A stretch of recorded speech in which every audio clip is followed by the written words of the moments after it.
Yeah, what's up mga master? Mark Music here at meron tayong pag-uusapan ngayon mga master. Pero bago lahat, nagbibigay muna ako ng disclaimer mga master. Di po ako professional na gitarista. Lahat po ng sasabihin ko dito mga master is base lang yan sa nalaman ko mga master sa sarili kong opinion na to mga master. At nasa sa inyo na yan kung susundin nyo to o hindi.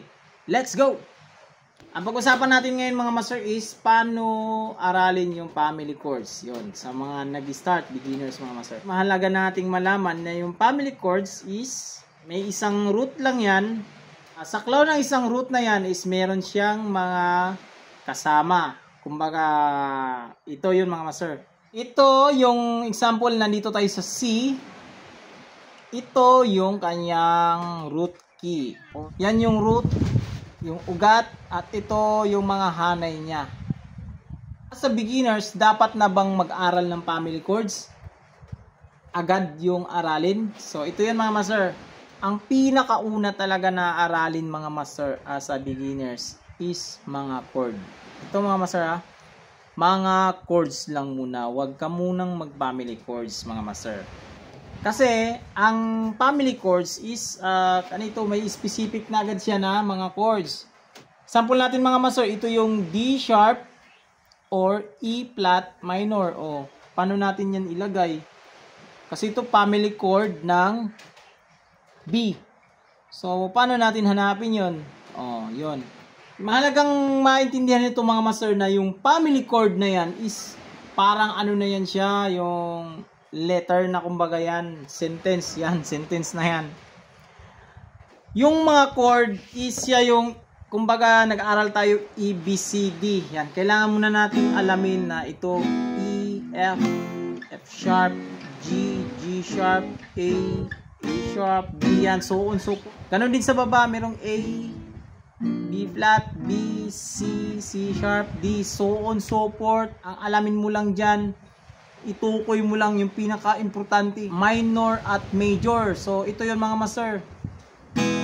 Alamin mo yung E major, E minor, F major, F minor, F sharp major, F sharp minor. Ganon din sa baba, meron siyang A major, A minor, B flat major, B flat minor. Yan lang ang alamin mo master sa buong fretboard mo.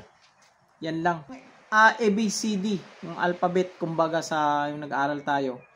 At pag nabuo na natin yan, malalaman na natin pag sinabing family chord ng D is meron siyang E minor, F sharp minor, G, A, B minor.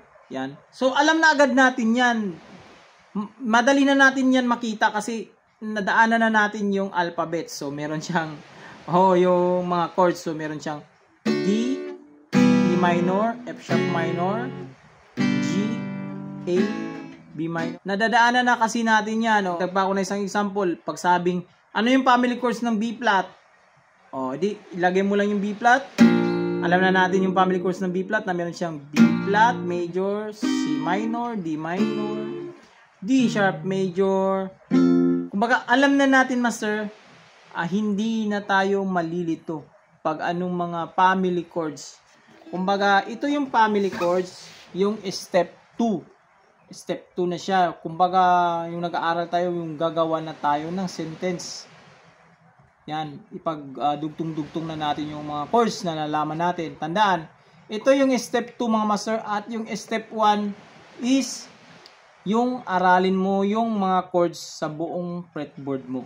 Yan.